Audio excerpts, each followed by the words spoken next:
So the poll results are in, and clearly you guys love a Debbie Cook image as much as I do. So for today's video, I decided I will combine the puzzle itself together with some information about how I puzzle on limited space. As you can see, I started a nice big project and I couldn't have my table to puzzle on, so I only had this cardboard to puzzle on. So I will tell you a bit more during the course of the time lapse how I managed to do this puzzle on a limited space. Most puzzlers will be able to relate when I say space is a puzzler's biggest obstacle, especially when it comes to bigger images. And because I've got a huge table, space is usually not a problem for me. And because of that, my preferred method for 1000 to 1500 piece puzzles is to spread all the pieces face up so that I'm able to see all the pieces and I just puzzle for what or search for what I need to puzzle. In this specific case, I wasn't able to use my table and I had to opt for the cardboard. This cardboard is big enough to fit up to a 1500 piece puzzle. And I believe that for some brands with smaller pieces, it might actually be able to fit a 2000 piece puzzle. I haven't measured it in that way, but I, by the looks of it, can say that I believe a smaller piece cut puzzle will fit a 2000 piece here on here as well. So usually when I puzzle on the cardboard, I prefer the pick and place method for busier images. But as you can see, this puzzle isn't busy enough to do the pick and place method, although there's clear sections to this puzzle that can be sorted. So again, most puzzlers will opt for sorting, pre-sorting all the pieces into sorting balls or sorting trays, and that would absolutely 100% work, as sorting trays or sorting balls will is stackable and you will be able to stack them on top of each other, and that wouldn't interfere with your space as much. As you guys know, I'm not a fan of sorting. I don't like sorting at all, and I try to avoid it whenever possible. So for this one, I opted to puzzle from the box. And like I said, because it's not such a busy image that I can do the pick and place method, what I did is basically sort as I go. So what I did was start by taking out 3 or 4 sections of the image that I recognize. Firstly, the edge pieces, that is the first thing that I took out. And then it was the red blanket, for instance, and I think the window and the portrait. Those were all pieces that stood out to me. Once I think I've got enough pieces for that section to start, I start assembling that section. Usually there is a few pieces missing, 1 or 2.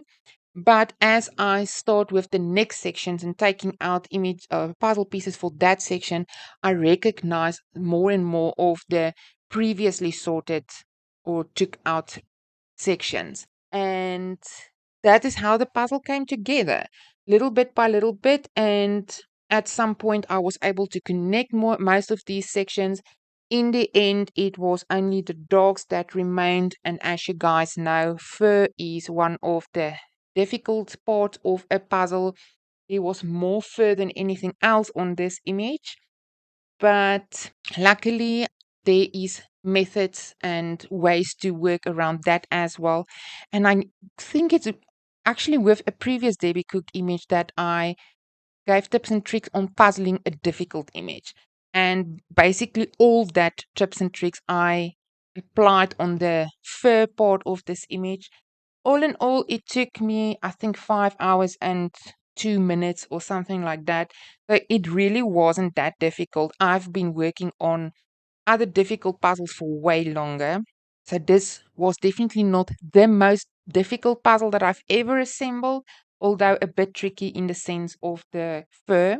So my point just being that don't let space be your obstacle.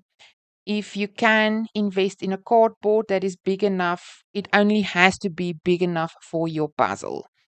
You can puzzle from the box if you don't like sorting, if you prefer sorting, if you've got enough balls to put them out. It is definitely possible to do a puzzle in a limited space You do not need a big table like mine to be able to assemble a puzzle. So no excuses, guys.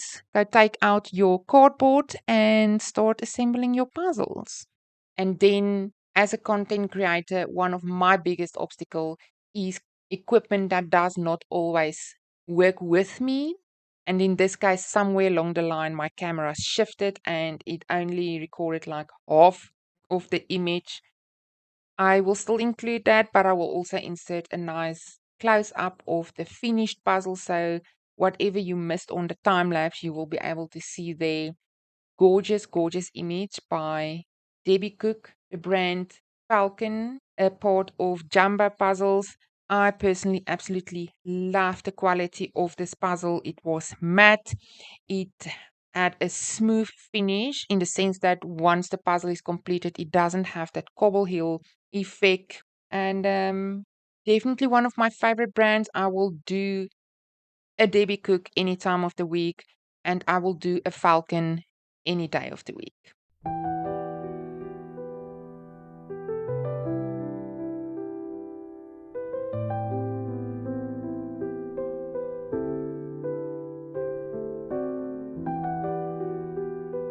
So that is it for today's video. Firstly, I would just like to say thank you for everybody that votes on the polls.